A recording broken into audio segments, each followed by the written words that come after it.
Hello everybody दोस्तों, सभी का स्वागत है मेरे यूट्यूब चैनल पर। यूट्यूब चैनल को सब्सक्राइब करें, वीडियो को लाइक करो, दोस्तों के साथ शेयर कर लें। दोस्तों, आज हम बात कर रहे हैं आरक्षण पर निबंध।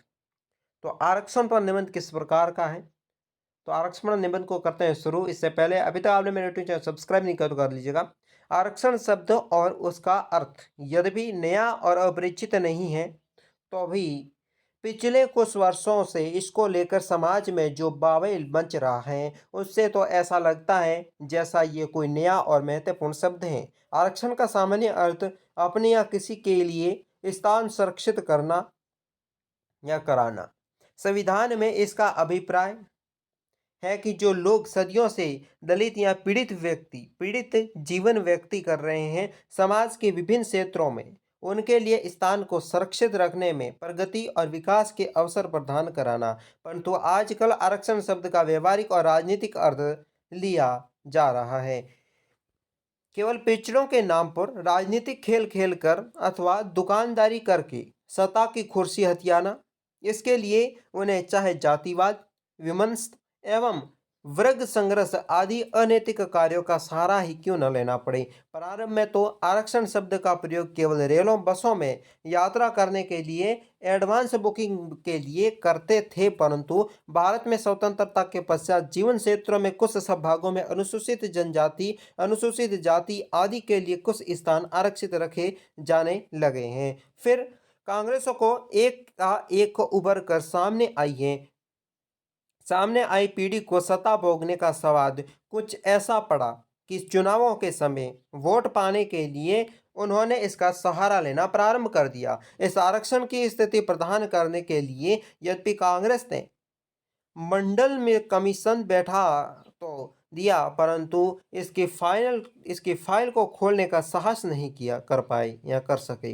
परंतु यह आरक्षण जबर अंदर ही अंदर बढ़ता रहा। समय पाकर तत्कालीन प्रधानमंत्री श्री वीवी गिरी सिंह ने कुर्सी पर अपनी पकड़ को मजबूत बनाए रखने के लिए मंडल कमीशन की फाइल को सबके सामने उजागर कर दिया। यद्यपि इसके विरोध और समर्थन में जो मारामारी, तोड़फोड़ व आत्मदाह हुए, वे भुलाए नहीं जा सकते। बाद में इस आरक्षण का सहारा लेकर काशीराम, मायावती एंड पार्टी उभर कर सामने आई थी, जिसे बहुजन समाजवादी पार्टी कहते हैं। आम जन तो यह आरक्षण शब्द इतना प्रचलित हो गया है कि सभी, चाहे वे मुस्लिम हैं, सिख हैं, नागरिक हैं या कोई भी, अपना अपना आरक्षण चाहते हैं। ये आग सब जाति या सभी जातियों में अपनी रस्साकसी हो रही है, जिससे ऐसा लगता है कि आम आदमी के लिए आरक्षण स्थान उपलब्ध नहीं होगा। संविधान या विधानसभाओं तथा संसद भवन में महिलाओं को 33% आरक्षण की मांग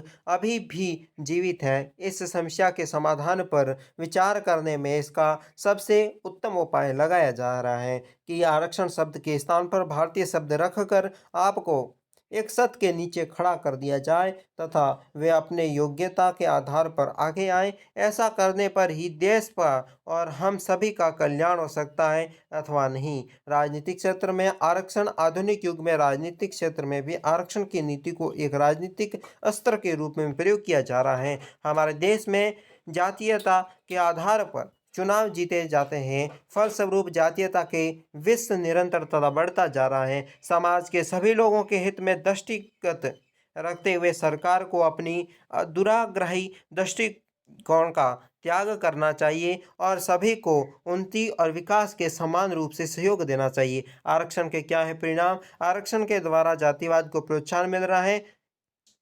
प्रत्येक राजनीतिक दल बहुमत प्राप्त करने के लिए जातिगत आधार पर अभी भी स्वीकार हुए हैं, इसलिए अभी तक इसकी समाप्ति नहीं हो सकती। अब है उपसहार। उपसहार में यद्यपि आरक्षण की नीति का मूल उद्देश्य वर्ग विशेष के आर्थिक स्थिति को सुधारना और समाज के शैक्षणिक सुविधाएं देकर सभी को समानता का स्तर प्रदान करना, किंतु आरक्षण की नीति का आधार जातिगत हो जाता है जाने से इस व्यापक उद्देश्य की पूर्ति में बाधा उत्पन्न हो सकती है।